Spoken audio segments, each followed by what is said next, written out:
মেয়ের জন্য বাড়িতেই বানিয়ে ফেললাম খুব সহজেই হেলদি এবং ক্রিমি আইসক্রিম। ভিডিওটা স্কিপ না করে শেষ পর্যন্ত দেখতে থাকুন, আশা করছি ভালো লাগবে। কাজু বাদাম দিই, নাও এক মুঠো কাজু বাদাম দেবো, এক মুঠো দাও, দাও একটুখানি, এক মুঠো নয়, এক মুঠো নয়, একটুখানি দাও, একটুখানি দাও।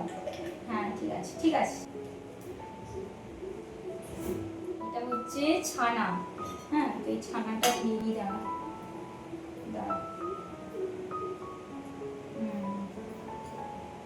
এরপরে দাও, ওইটা হচ্ছে দুধ, হ্যাঁ এই দুধটা দিয়ে দিলাম, ঠিক আছে। তারপর এখানে যে দুধে ভেজানো খেজুর সেগুলো এটার মধ্যে দিয়ে দিলাম।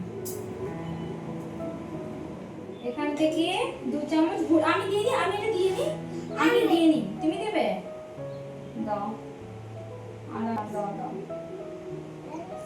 দাও দাও দাও দাও দাও দাও।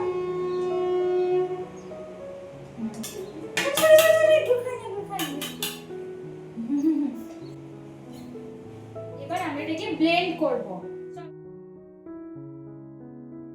আইসক্রিমের জন্য মিক্সার কিন্তু একদম রেডি। তো এই মিক্সারটাকে আমি একটা স্মল কন্টেনারের মধ্যে নিয়ে নিচ্ছি এবং এটাকে ঢাকা দিয়ে ডিপ ফ্রিজে 5 থেকে 6 ঘন্টার জন্য রেখে দেব।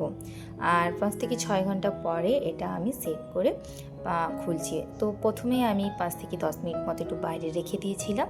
তারপর দেখো এটা কিন্তু খুব সহজেই আমি কেটে নিচ্ছি। আইসক্রিমটা কিন্তু একেবারে ক্রিমি হয়েছে, উইথাউট ক্রিমি এরকম হেলদি ক্রিমি আইসক্রিম কিন্তু বাচ্চাদের বাড়িতে দেওয়া যেতে পারে। সুইট কিন্তু একদম ন্যাচারাল।